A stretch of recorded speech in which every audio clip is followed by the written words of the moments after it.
Hola, buenas tardes, ¿cómo les va? Bueno, y hacemos inicio de este nuevo conversatorio. Para hoy estamos viendo qué temas podemos empezar a hablar y decidimos que esta vez va a ser paternidades, discapacidad y paternidades.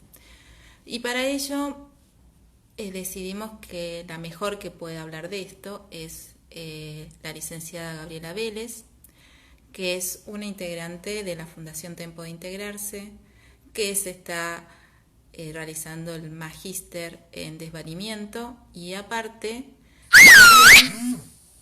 es, esperen que voy a silenciar todo, aparte es futura especialista en discapacidad. Bueno, vamos a llamarla para que empecemos este vivo.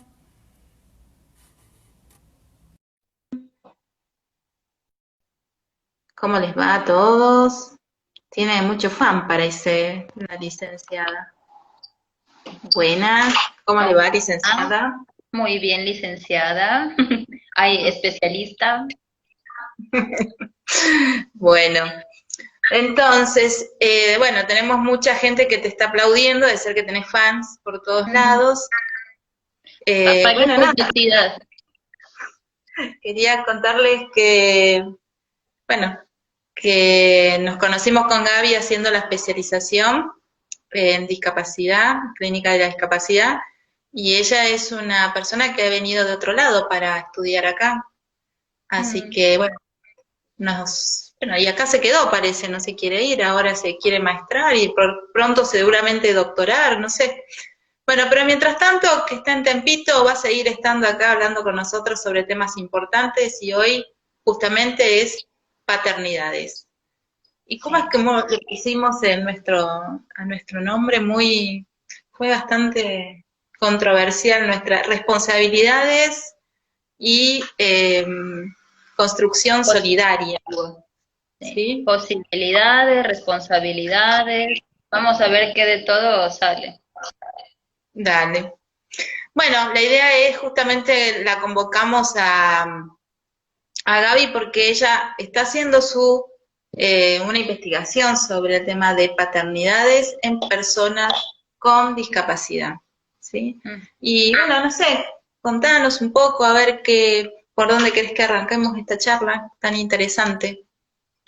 Sí, yo estaba justo pensando en por qué mi investigación es como de un caso único y no muchos más casos, y es porque simplemente no conseguí más casos. No es algo común el que se desarrollen paternidades o de que personas con discapacidad se conviertan en padres o madres. No es algo, por lo menos no es algo todavía habilitado en esta sociedad en la que estamos, eh, a pesar de que hay una ley que los ampare y todo, es algo que todavía no está habilitado a nivel social. Entonces es por eso que por ahí no hay muchos casos, es algo que todavía nos, es algo curioso, es algo que estamos investigando. También pensaba, ¿por qué nosotros hablamos de paternidades cuando tal vez desde la psicología hace mucho tiempo que hablamos de la función paterna, ¿no? Entonces, si pensamos dentro de qué es la función paterna y que cualquiera puede funcionar como, en este caso estamos viendo justamente paternidades en personas con discapacidad, pero ¿cualquier discapacidad es lo mismo? Esa es una pregunta que me gustaría que empecemos a debatir. Sí.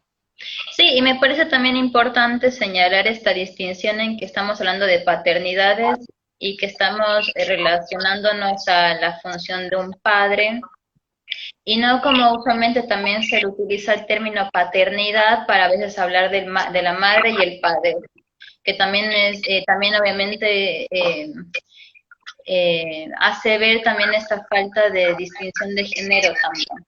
Pero si vamos a hablar de la función paterna, eh, de la función paterna, que obviamente es una función que, como vos decís, no es que la juega sí o sí un hombre, el padre, sino que puede ser jugada en el caso de que no hay un hombre, padre, interesado en jugar o que no lo esté.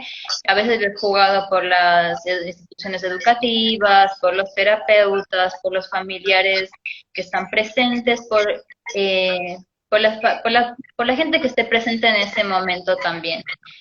Y también es importante señalar que esta función es jugada mientras la madre habilite este espacio, habilite este corte también, alguien que medie también en la relación entre ella y su bebé. Si no hay una madre que habilita este corte, alguien o esta función, simplemente no se juega esta función. Ujú. Y hoy por hoy lo que nosotros queremos tratar de corrernos un poquito es justamente ver al hombre padre para poder pensar por qué en la discapacidad y sobre todo en la discapacidad mental eh, nadie lo tiene en cuenta, nadie habla de eso, nadie le permite ser padre, pregunta, ¿no? Mm. Sí, y también va un poco con lo que me preguntabas antes, que no es lo mismo cualquier discapacidad. Si bien a veces se habla de discapacidad y paternidad, no es lo mismo una discapacidad motriz que una discapacidad mental, que una discapacidad visual o auditiva. Y obviamente el jugarse este rol toma mucho en cuenta que el tipo de discapacidades, inclusive en la mental, si es una leve, si es una moderada, si es una grave, y que en esta sociedad por lo menos no se está viendo que se está pudiendo jugar ese rol. En el caso de que un hombre con discapacidad mental se convierta en padre, este lugar no está habilitado para que juegue su rol. Puede ser que no está habilitado y puede ser que desde él tampoco pueda jugar ese rol porque no tiene las herramientas necesarias. Ujú. Sí, me parece que hay también algo de, no sé, creo que es anterior y creo que esto lo habíamos estado un poco hablando, de cómo se habilita a una persona con discapacidad mental a ser madre y padre, porque no está habilitado el padre, tampoco está habilitada la madre, ¿no? Para tener un hijo, para criarlo, para sentir que pueden, que van a poder criar a su hijo, que van a tener miles de aciertos y miles de errores y que, bueno, todos los días uno va aprendiendo a partir de ser padres, pero pareciera que como en este camino, acá hay algo trunco, no hay padres, pero tampoco hay madres.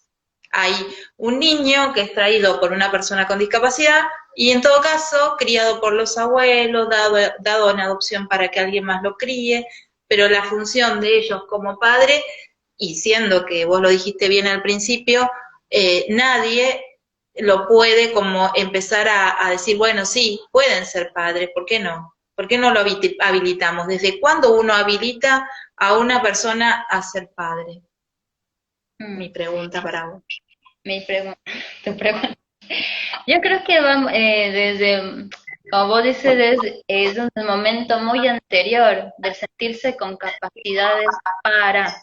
O sea, yo creo que si a esta persona, a este niño o niña que nace con discapacidad, se toma en cuenta las capacidades de esta persona, este niño o niña, esta persona se siente capaz de hacer algo, se va construyendo en él también la capacidad para poder cuidar de otro, para poder ser padre, que eso viene después y depende mucho de sus gustos, sus intereses, depende muchísimo, pero primordialmente es la cuestión de sentirse capaz de hacer algo, de tener el poder de hacer algo, lo cual eh, a veces ni siquiera está tan interiorizada esa cuestión de poder hacer algo, ni siquiera lo mínimo. Entonces, ni siquiera pueden hacerse cargo de lavar su ropa, de ser autónomos en lo más mínimo. Entonces, ¿cómo van a sentirse posteriormente capaces de cuidar a un otro? Pero todo se remonta a momentos iniciales en que tampoco se confió en la capacidad de estos niños. Ujú. pienso en eso, ¿no? Como que a veces los padres, ante el impacto del diagnóstico de un niño con discapacidad, se quedan pensando, bueno, nunca va a poder ser normal, nunca va a poder, entonces lo tratamos como un niño cuando tiene 15 años, pero tiene 15 años, no es un niño, es un adolescente. Lo tratamos como un niño cuando tiene 25, porque no va a poder, porque no, porque ella quiere estar sola en su cuarto. Entonces, mejor que no salga, que se quede, que no tiene, no, mejor que no tenga amigos.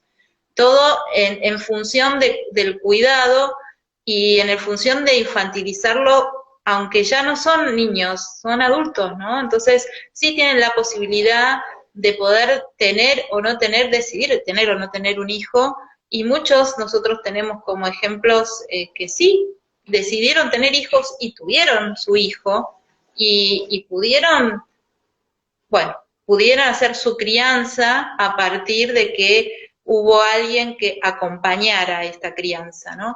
Entonces, eso me parece que es algo que vos también hablábamos el otro día, como que hay que apuntalar, ¿no? Nosotros como profesionales también tenemos que darnos como eh, esa licencia de pensar que sí van a poder siempre y cuando estén las condiciones dadas, ¿no? No digo que todo el mundo va a poder y va a querer ser padre como cualquier persona, ¿no? Que unos deciden ser padres, otros no. Las personas con discapacidad tienen igual derecho de decidir si quieren o no ser padres. El tema es, bueno, si acá estamos tan adelantados, vos me contabas que no, que acá estamos recién como diciendo, bueno, las personas con discapacidad tienen derecho. Bien, hello. ¿Cómo están acá? Sí, o sea, si bien está la Convención sobre los Derechos de las Personas con Discapacidad, en que la que está la ley, en la que dice claramente que las personas con discapacidad tienen derecho a decidir cuándo tener hijos y cuándo no, el tiempo de distancia entre un hijo y otro, tienen el derecho a formar una familia, eso queda en papel y está quedando en papel hace muchos años porque simplemente desde la sociedad no está habilitado este lugar para ellos, ni siquiera se los piensa siendo padres. Entonces, si bien está escrito y está linda la ley, desde la sociedad, desde las familias no se habilita este lugar para ellos. Es impensable ver una persona con discapacidad teniendo hijos. Y obviamente está este temor de que los no van a poder criar a sus hijos, qué clase de hijos van a ser criados por estas personas que no pueden, que no son capaces. Pero como el otro día hablábamos, la crianza no se hace en soledad. Usualmente la crianza de digamos, una mujer sin discapacidad o un hombre sin discapacidad, la crianza de su hijo se hace en familia, en los mejores casos, ¿no? No solo el niño es criado por la familia, por los padres, es criado también por la sociedad, por el sistema educativo, por la cultura. Este sujeto del distrito va a ser criado por toda la gente que está alrededor, entonces es ilógico pensar que la crianza va a ser en soledad cuando los padres tienen discapacidad. Otra cosa es que la familia también no quiere acompañar este proceso y que por ahí sí hay casos en que las crianzas sí son en soledad porque estos niños también llegan a ser negados también en algún momento, pero no son todos los casos. Y sí, en Argentina, digamos, lo que hablábamos también de los distintos tipos de discapacidades, hay un montón de herramientas, un montón de proyectos que están dirigidos a personas con discapacidad motriz, que es un avance buenísimo y hay que celebrarlo. Pero para personas con discapacidad hay un montón de cosas que todavía no están creadas. Y por ejemplo, el estudio que estaba haciendo, las investigaciones que encontré, hay países como Islandia, Canadá, Dinamarca, por allá muy lejos, en los que sí ya hay programas de acompañamiento desde el Estado. No privado, desde el Estado que acompañan a estas personas a poder ejercer sus roles paternos. ¿Y cómo es esto? ¿Cómo es el acompañamiento? Primero, por ejemplo, en Dinamarca hay un manual que especifica todo esto. En Islandia, por ejemplo, que es uno de los ejemplos que tomé para la investigación, hay una investigación hecha desde el año 2000 en parejas de padre y madre con discapacidad que fueron padres, en el que, bueno, se lanzaron algunos resultados. Entre ellos es que no todos fueron embarazos deseados y planeados, ¿no? Sin embargo, cuando se enfoca mucho en la función del padre-hombre. Sin embargo, cuando esos embarazos fueron anunciados, la reacción inicial de este hombre fue de mucha felicidad y alegría, cuando se contrastaba con la respuesta familiar, que era la alternativa al aborto o la alternativa de adopción posterior al nacimiento del bebé. También en este país, en Islandia, que es uno de los países con menos mortandad infantil, es muy bien visto a nivel social que la pareja parental acuda a clases prenatales desde las 12 semanas de gestación. Entonces, obviamente, vos como, no sé, estás trabajando con algún padre, es como que apoyas esta acción, apoyas esta decisión. Y se vio en los estudios que estos padres con discapacidad iban muy felices de estas clases prenatales, porque también y se sentían muy orgullosos de su nuevo rol. Y también les ayudaba a ellos eh, a fundar más este rol frente a los demás, a que los demás también sepan que ellos iban a ser papás.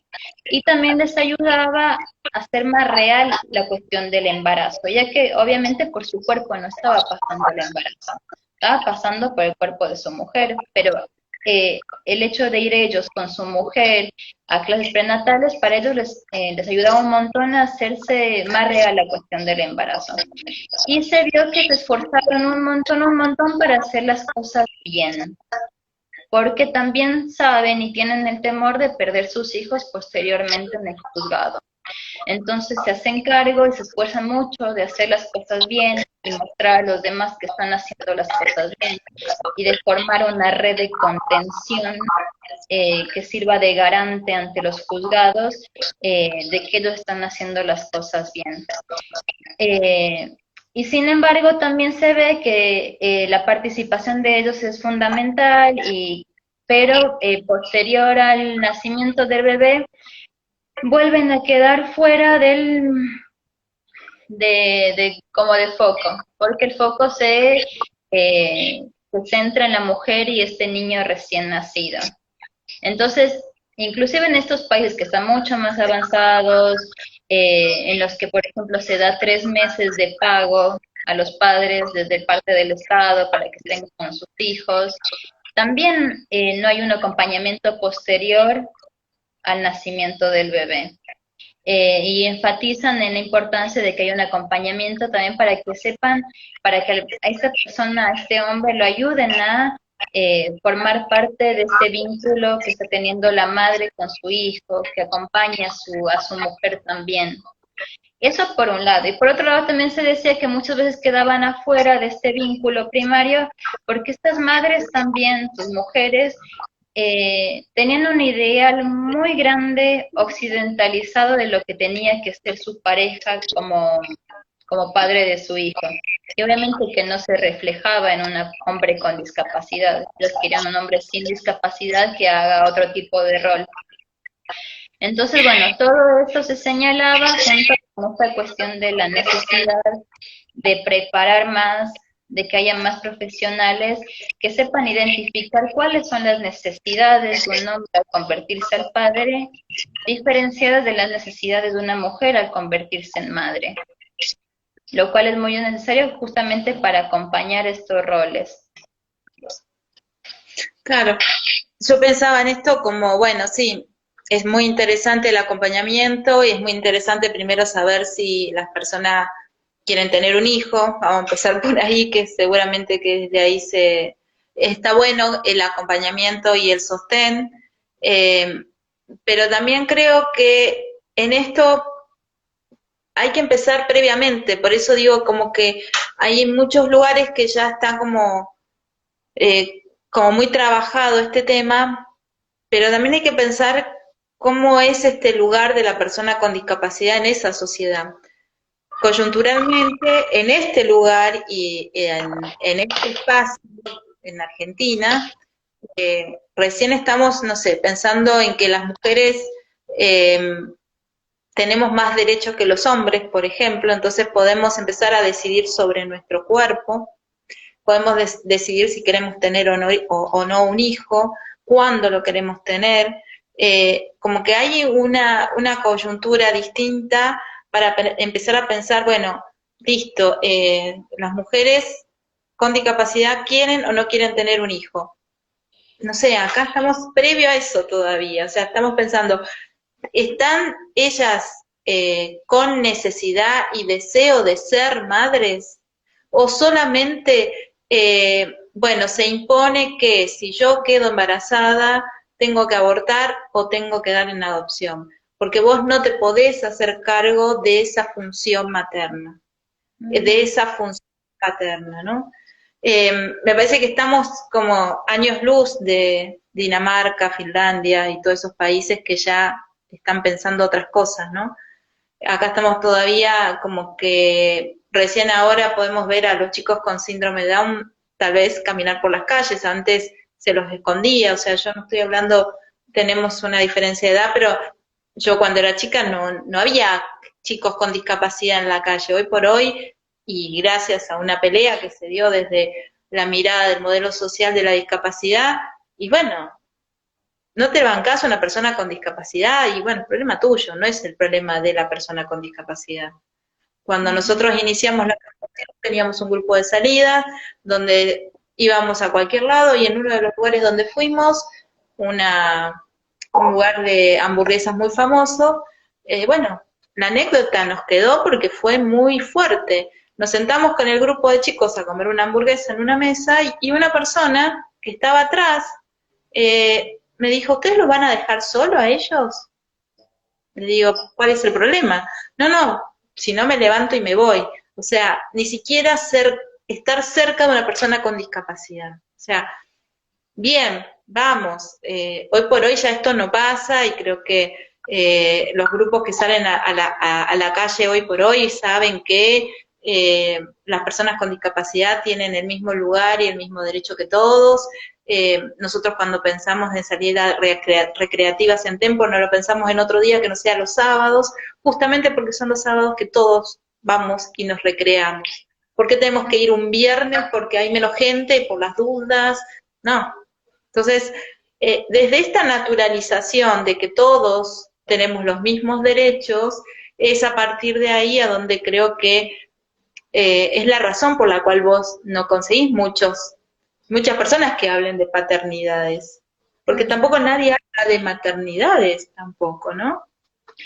Ni Y siquiera esto se también puede, perdón, dale, no, sigue, esto sigue. va anudado a lo que dice, estábamos hablando la semana pasada con Florencia sobre la ESI en discapacidad. O sea, ¿qué saben los jóvenes con discapacidad sobre qué significa tener sexo, tener género, tener relaciones sexuales, tener intimidad, tener privacidad? O sea, ¿de qué se trata todo esto que tampoco nadie habla, no? Sí. No, es que eso justamente te iba a mencionar, como cómo se puede llegar a pensar o a hablar de personas con discapacidad, de nuevo, mental o intelectual, teniendo hijos, cuando ni siquiera hay cabida mental a pensarlos en pareja o pensarlos que tienen gustos, que tienen deseos, ni siquiera pensar que los pueden elegir, ni siquiera pensar que los pueden apropiarse de su propio cuerpo. O sea, si damos todo desde la fundación de este ser, de este humanito, cómo fue visto desde un principio. Porque usualmente cuando se tiene un hijo, es eso la cuestión de la identificación, ¿no? Se lo mira, se lo arma con la mirada y la palabra, de si es un niño, es una niña, qué irá a ser, cómo va a ser. Se sueña en esta personita en desarrollo, pero cuando se tiene hijos con discapacidad, se lo deshumaniza mucho, no se lo sueña como un humano en desarrollo. Y eso obviamente es un tipo de violencia gravísima porque se obtura este desarrollo normal, no sé, este desarrollo en esta persona como un humano, como un sujeto de deseos. No, simplemente no se lo subjetiviza. Entonces, ¿cómo cómo si se puede querer algo, se puede otro? Para que se entrecorta. Va de nuevo, dale. A ver si podemos estar mejor con la internet. Si no, se entrecorta mucho. Entrecorte. Pero, o sea, ¿cómo se puede pensar esta persona como su... No te puedo escuchar bien. Acá había algunas preguntas o algunas intervenciones. Dice Giselle, dice hasta hace poco, hace más de 10 años, tampoco era frecuente la inclusión escolar. Marina dice, es muy difícil pensar. Voy leyendo hasta que se te vuelva un poco el internet. Es muy difícil pensar, ay, se me fue acá está. En el lugar de padres cuando no se los deja ser mirados como niños, ¿no? Sí, Gaby no pagó todo el internet, por eso se le corta, dice acá, pero bueno.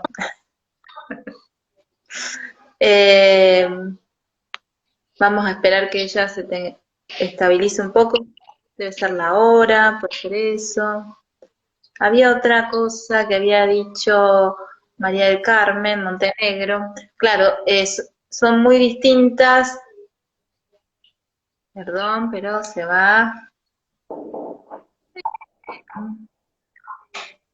Bueno, a ver, esto que decía un poco el tema de la inclusión, claro, estábamos hablando de esto, ¿no? Como que todavía en Argentina pensar en algo así como las paternidades está muy lejos. Dice Laura, hay padres que pueden ver y entender la sexualidad de sus hijos, pero tienen gran temor a consecuencias como embarazos o enfermedades de transmisión sexual más allá de los métodos de prevención.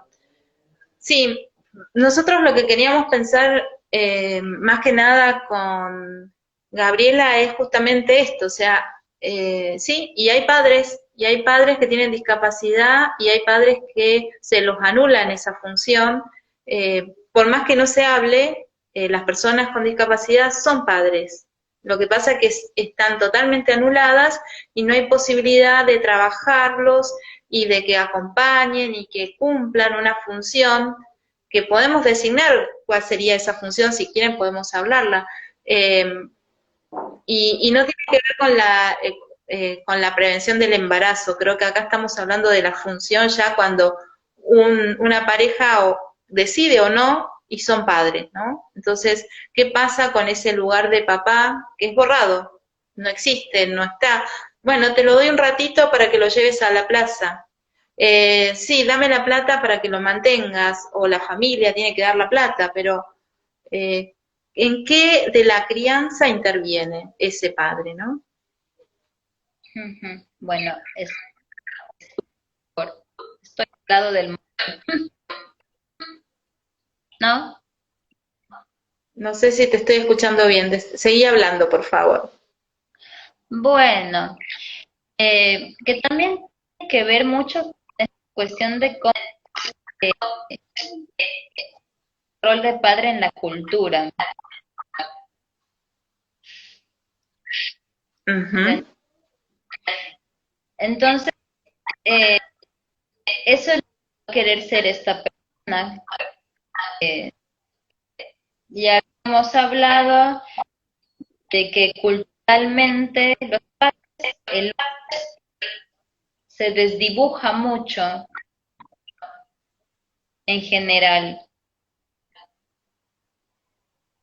A ver, déjame irme y volver a ver si ahí se conecta mi internet. Dale, dale. Apaga el modem. Bueno, entonces sí, hablando un poco más sobre si se puede o no entender la sexualidad de los hijos, yo creo que hay como nuevas generaciones donde ya el pensar a un a un niño o una niña con discapacidad, ya se lo empieza a pensar sexuado y ya empiezan a tener en cuenta todas estas posibilidades de que en algún momento ellos pueden volver a ser padres, ¿no?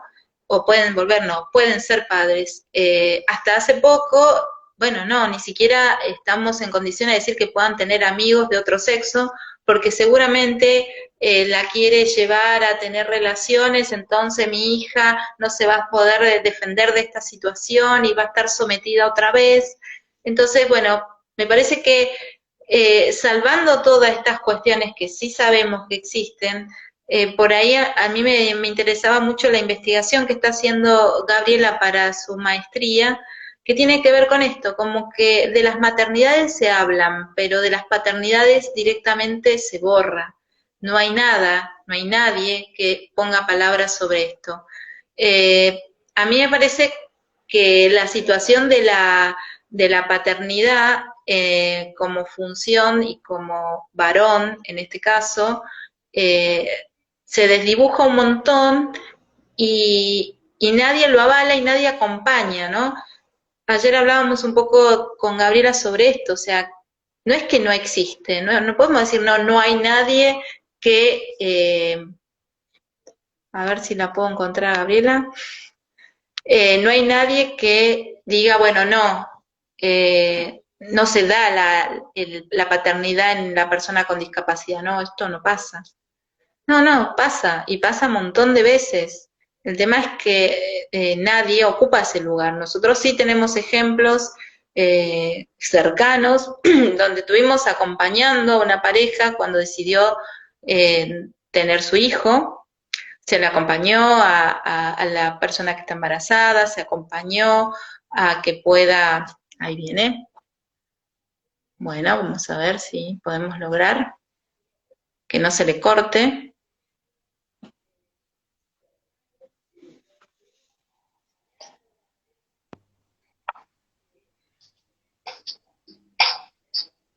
Bueno, descolgada en la imagen.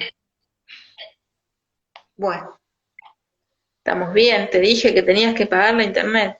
Hoy era el día que hacía la internet. Mira, todos me están diciendo lo mismo. Paga internet, María Elena. Yo. A mí no se me corta. Mi imagen Aviso. quedó colgada encima.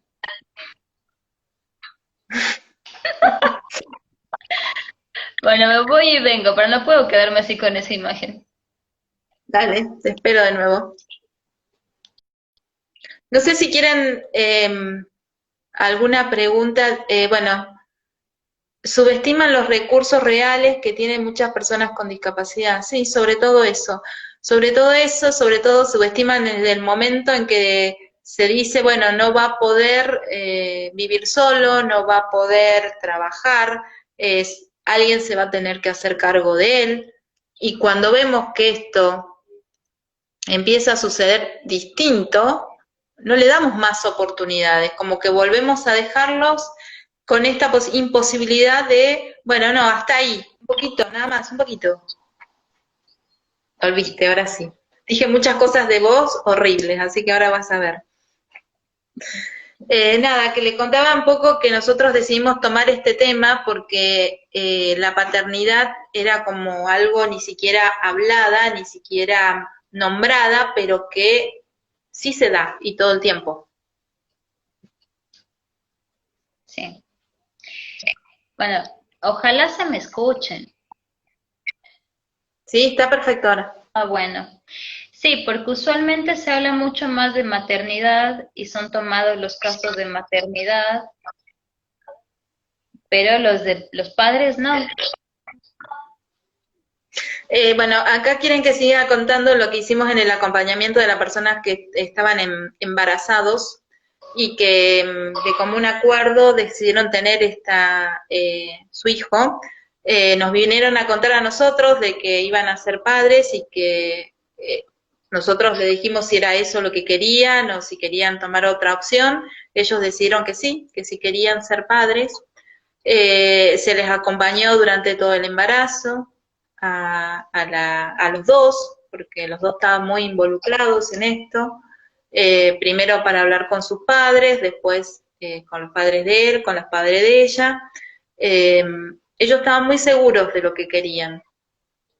Así que bueno, junto con Marina y el equipo decidimos acompañar a este proceso hasta que llegó el momento del parto, donde también acompañamos a que ella pueda estar lo mejor dentro del proceso de cómo iba a ser este parto, o sea, trabajando las ideas previas, tratando de que bajara un poco su nivel de ansiedad en relación a cómo iba a ser un parto. Eh, Terminamos haciendo todo lo que pudimos hasta llegar al hospital. Dentro del hospital, ella lo tuvo en un hospital público, no pudimos entrar, lógicamente, pero estuvimos acompañando al padre desde afuera diciendo, bueno, ahora fíjate, tenés que entrar, te tienen que dejar entrar, no puede estar sola, es un embarazo normal, va a tener un parto normal. Bueno, a partir de ahí empezó, creo que el caos donde no lo dejaron entrar, la dejaron sola, después de tener, con todo el trabajo de parto, nadie pudo acompañarla, ni siquiera la madre o alguien o el mismo padre.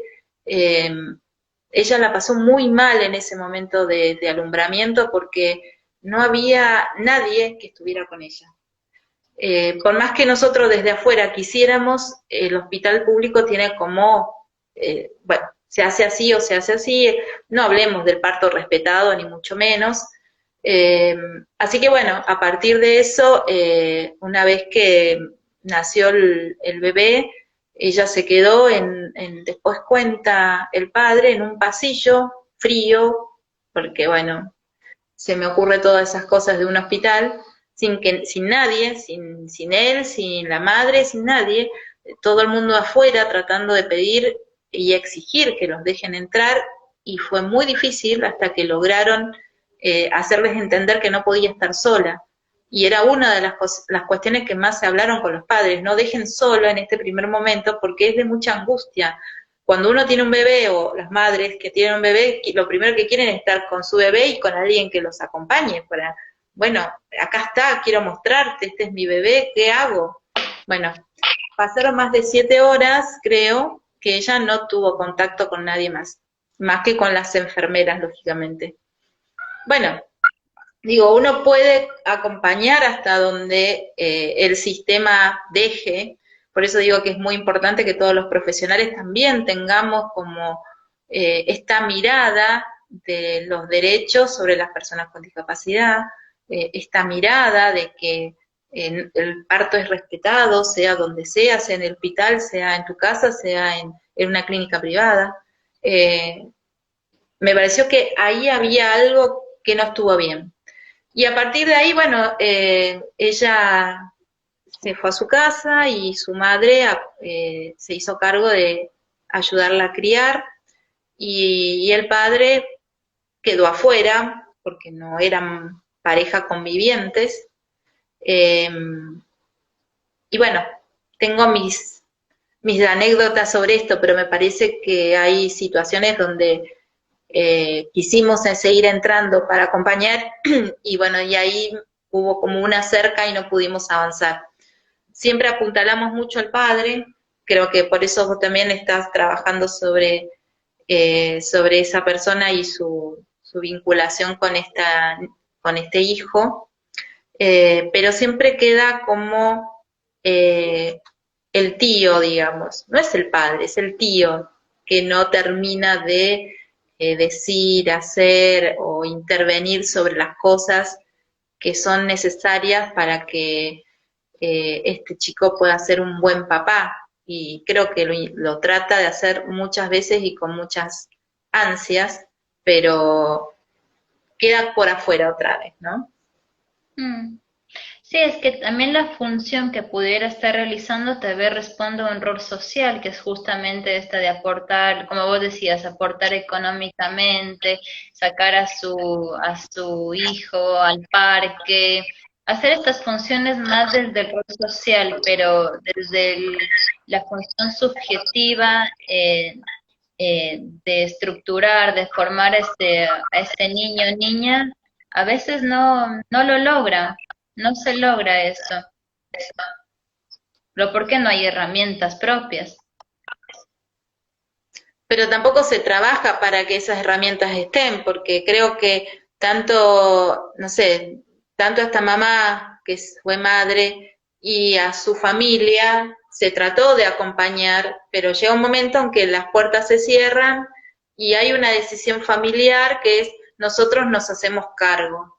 No sé si bien o mal, pero nos hacemos cargo. Y se cierran y no hay apertura como para decir, bueno, trabajemos juntos, porque acá ahora sí hay que arremangarse y empezar a hacer cosas para que la madre pueda entender cuál es su función de madre, porque digo, es muy lindo estar embarazada y tener un hijo, pero después tenés que levantarte a la noche, no te toma la teta, no quiere la papilla, se enoja por cualquier cosa y vos cada vez estás más nerviosa y cada vez tenés la cabeza en otra cosa, querés salir, querés hacer tu vida y no podés, estás anclada a tu hijo hasta que pueda tener un poco más de autonomía. Bueno, a las madres nos consume mucho tener que criar un hijo y imagínate una persona con discapacidad que quiere tener su vida y la tiene así chiquitita y ahora la tiene que incorporar a otra persona más a todo esto. Entonces termina siendo como algo que necesita como acompañamientos, ¿no? Sí, es bastante avasallante también para la psiquis, pero yo también me pongo a preguntarme con qué tipo de padre este niño con discapacidad se pudo identificar. Y es algo de lo que hablábamos últimamente, que en los casos con discapacidad muchas veces la figura del padre se desdibuja. Cuando nace un niño con discapacidad, el padre de este niño se desdibuja de su función y muchas veces son las madres las que se hacen cargo eternamente. Y el vínculo es muy pegoteado también. Entonces, también con qué clase de padre se identifica para poder después cumplir su función. Acá Marina dice, habría que trabajar la función del cuidado desde el rol de los cuidadores, porque siempre las personas con discapacidad está del lado del ser cuidado, no de quien cuida. Pero bueno, es lo que decíamos, habilitarlos para que sean personas sexuadas, que sean personas que puedan decidir sobre sí mismos, decidir qué quieren para sí, y no empezar a hablar sobre mi mamá quiere o mi mamá no quiere, o sea, yo soy el que tengo que poder. Y empoderar a esas personas es un trabajo muy arduo porque muchas veces no está habilitada desde la familia que ellos puedan pensar por sí mismos. Me parece que hay que como seguir trabajando un montón en esto de habilitar al otro para que tenga la palabra decidir. Y decidir Sí, ser madre, ser padre y, no sé, cuidar o no cuidar a un niño, ¿no? sí, totalmente, pero justamente esa estabilización desde la familia, desde la sociedad. El otro día te contaba, hablando con la trabajadora social, yo le preguntaba, no sé, el porcentaje de personas casadas con discapacidad mental, me decía que en, casi inexistente, porque es imaginarte una pareja con discapacidad que va a pedir ser casados, no los van a casar si no hay alguien sin discapacidad que habilite que se casen, que digan, sí, sí les damos permiso, están bien lo que están haciendo. Siempre están siendo tutelados por alguien, siempre hay alguien al lado que tiene que tomar sus decisiones, hasta las más mínimas, y eso es totalmente irrespetuoso y violento también.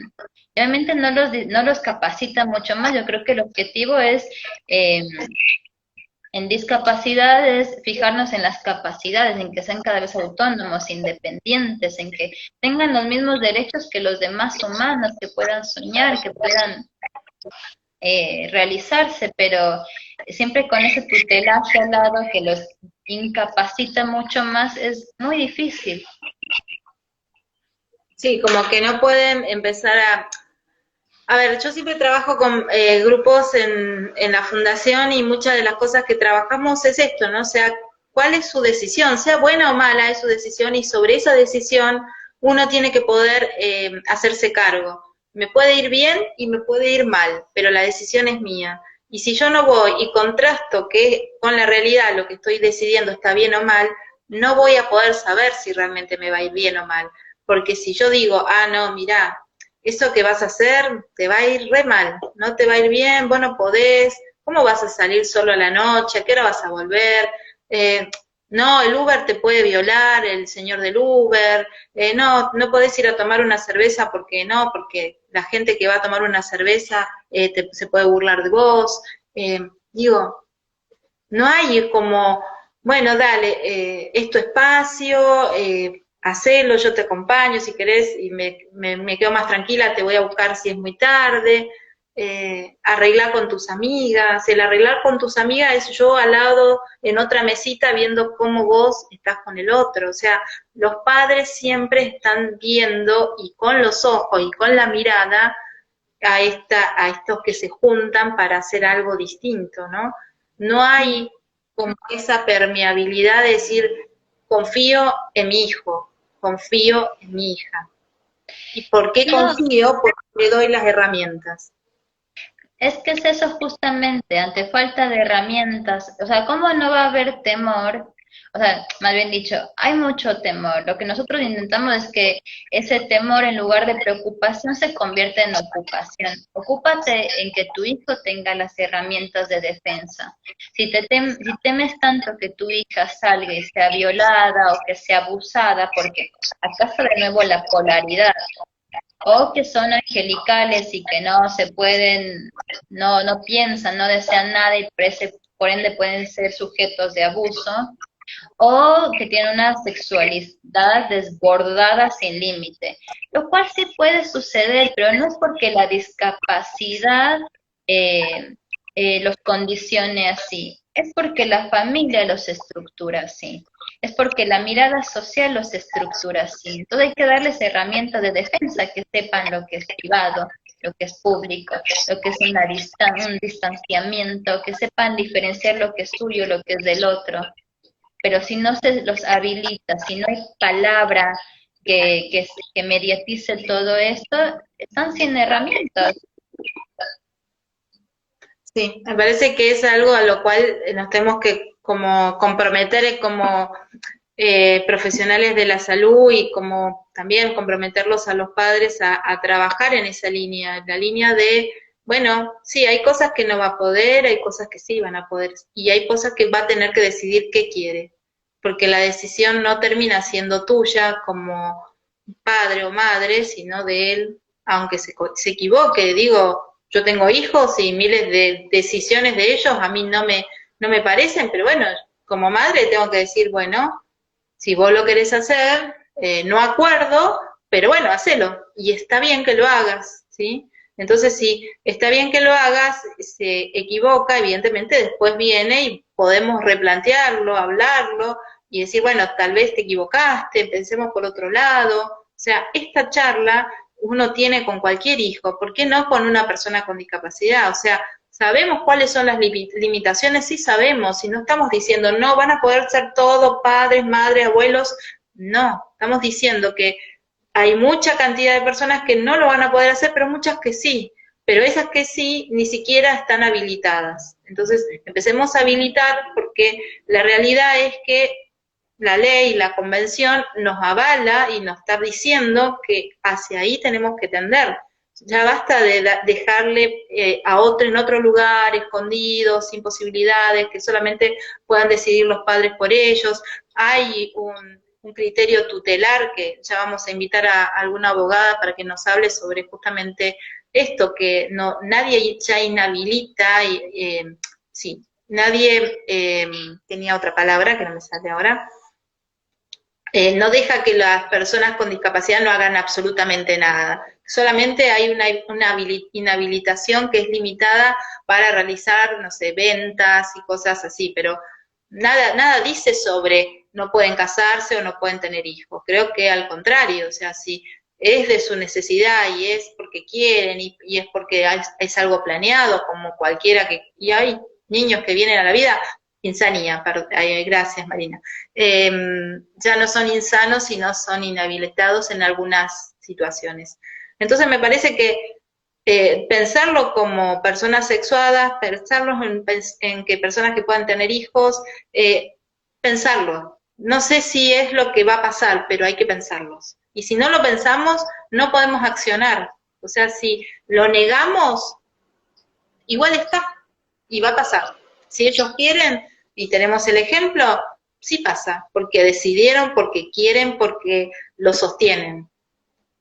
Entonces digo, bueno, esa función paterna que nadie habla es porque realmente nadie habilita, me parece, ¿no? Sí. Y también es importante que los padres de personas con discapacidad sean la acción, velar que su hijo hijos. No, bien. Otra vez. Creo No te voy a llamar más, Gaby. Tenés que venir acá a mi casa, así lo hacemos ya vivo todo. que sí. Eh, bueno, igual estamos ya casi en la hora, no sé si quieren dejarnos algunas preguntas, algo para poder intercambiar, así Gaby se le vuelve el internet y podemos volver a hablar tranquilas. ¿No tenés datos, Gaby? Así ponemos datos. Ahí veo, veo. Pero estoy al lado. Del modem, sí, pero bueno. A veces es la compañía, el lugar donde vivas. Decime una cosa, vos estás haciendo una investigación, la investigación la querés encarar justamente para pensar en este lugar, ¿por qué se te ocurrió pensar esto? Esa es mi pregunta como de la investigación que estás haciendo ahora. Porque, ¿me escuchas?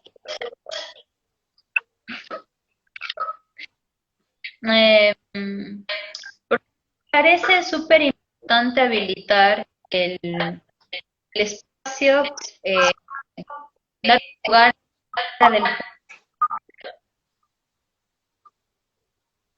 ¿no? Bueno, lo voy a escribir.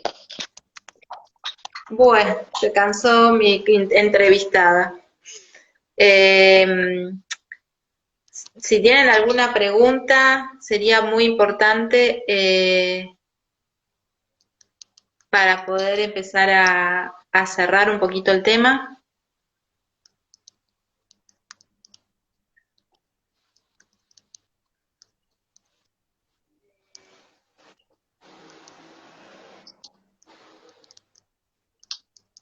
Es importante habilitar el lugar paterno. Bien. Y esto sería desde el hablar. Eso decís. Para. A ver, hablalo mientras escribís. Actualmente se habla de la madre y su función.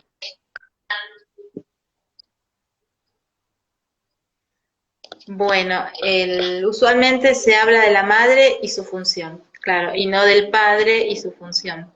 Igual este vivo va a quedar en la página de Tempo, así que los que quieran volver a hablarlos, nosotros, bueno, Gaby es parte de la Fundación Tempo, así que si quieren alguna duda, que quieran volver a replantearnos, estamos acá siempre. Bueno, dice que es esencial la función del padre. Como función, Sí. Estos como son, función, dale, decilo, a ver si te entendemos. a ver, que es esencial la función del padre. Y están Como quedando. función,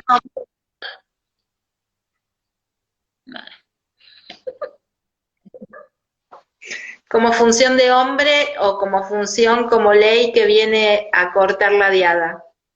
Como ley. Como ley. Como ley. Bien. A ver si tengo más preguntas.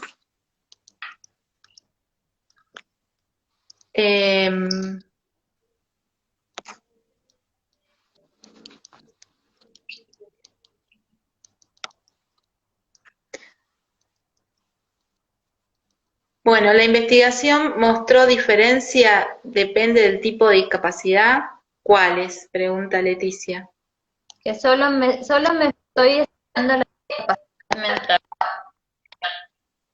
Solo está investigando discapacidad mental, pero sí has tenido como un acercamiento a que lo único que hay es escrito es sobre discapacidades motrices. Sí, Claro, hay muchos más dispositivos de discapacidad motriz. bueno.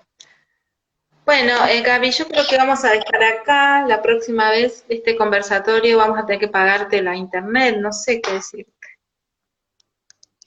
Cambia de cable operador,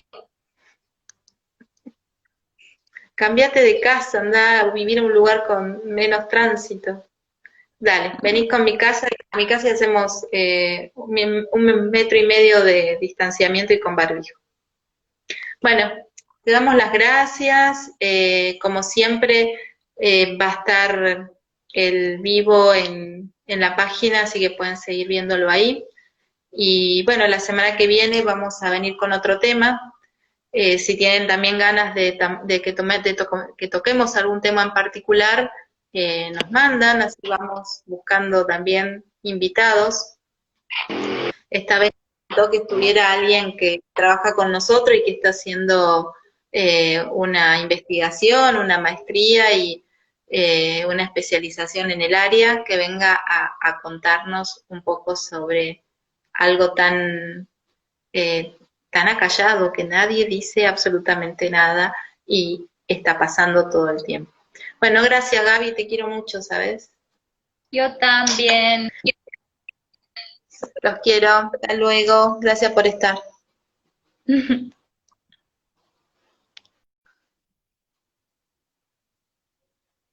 Bueno, vamos a finalizar.